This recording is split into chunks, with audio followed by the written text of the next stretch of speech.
Hello friends, నేను మీ మానస.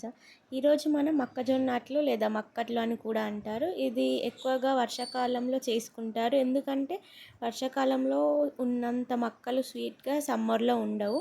దీనికి కావాల్సిన పదార్థాలు మక్కలు, పాలు, బియ్యం, ఇంకా చక్కెర కావాలి. మక్కల్లో ఏమీ వేయకుండా మిక్సీ పట్టుకొని పక్కన పెట్టుకోవాలి.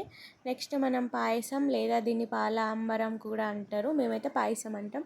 దీన్ని తయారు చేసుకునే విధానం: ఫస్ట్ బియ్యపిండి క్లీన్ చేసుకొని దాంట్లో వాటర్ పోసి ఉండలు లేకుండా కలపాలి. నెక్స్ట్ మనం పట్టుకున్న మొక్కజొన్న పిండి కొంచెం లైట్గా తీసేసుకొని దాంట్లో మిక్స్ చేయాలి. మంచిగా కలిపినాక కలుపుకున్న దాంట్లో తగినన్ని పాలు యాడ్ చేసి మంచిగా మళ్ళీ ఒకసారి మిక్స్ చేసుకొని అందులో మనకి తినే అంత షుగర్ అందులో వేసేసుకొని ఇంకా స్టవ్ పైన పెట్టుకొని కలుపుతూ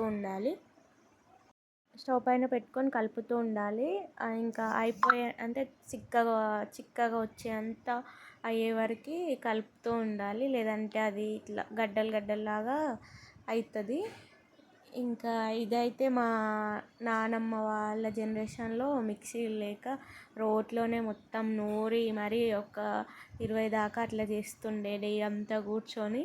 ఇదైతే మనం ఒక్కొక్కటి తింటే మాత్రం సరిపోతుంది. ఈ ఓల్డెన్ రెసిపీ కనుక మీకు నచ్చినట్టయితే లైక్ చేయండి, షేర్ చేయండి, సబ్స్క్రైబ్ చేయండి. Bye guys. పెనం పైన ఆయిల్ వేసేసి ఇంకా మొక్కజొన్న పిండి దానిపైన ఇట్లా చపాతీ ఇట్లా రౌండ్గా వేసేసుకొని పైన ఉన్నది అంతా తీసి ఆయిల్ పెట్టేసుకొని తీయాలి. నెక్స్ట్ ఇంకా సేమ్ చపాతీ కాల్చినట్టు దాన్ని కాల్చేసి నెక్స్ట్ ఇంకా ఏం లేదు, ప్లేట్లో వేసుకొని తినేయడమే. టేస్ట్ మాత్రం చాలా బాగుంటుంది. ఇది చాలా ఓల్డెన్ రెసిపీ. ఇది అంత పెద్దగా ఎక్కువ ఎవరికి తెలియదు. మీరు కనుక ఇది రైనీ సీజనే కాబట్టి ఖచ్చితంగా ట్రై చేయండి. చాలా బాగుంటుంది. ఇంకా స్వీట్గా మంచిగా ఉంటుంది. ఇంకా మక్క గారెలతో దానికి ఎంత బాగా టేస్ట్ ఉంటుందో సేమ్ ఇది కూడా అంతే టేస్ట్ ఉంటుంది రెండు. ఇంకా ఇది హెల్త్కి కూడా చాలా మంచిది. అంటే ఓల్డెన్ రెసిపీ కదా, పెద్దగా యాడ్ చేయడానికి కూడా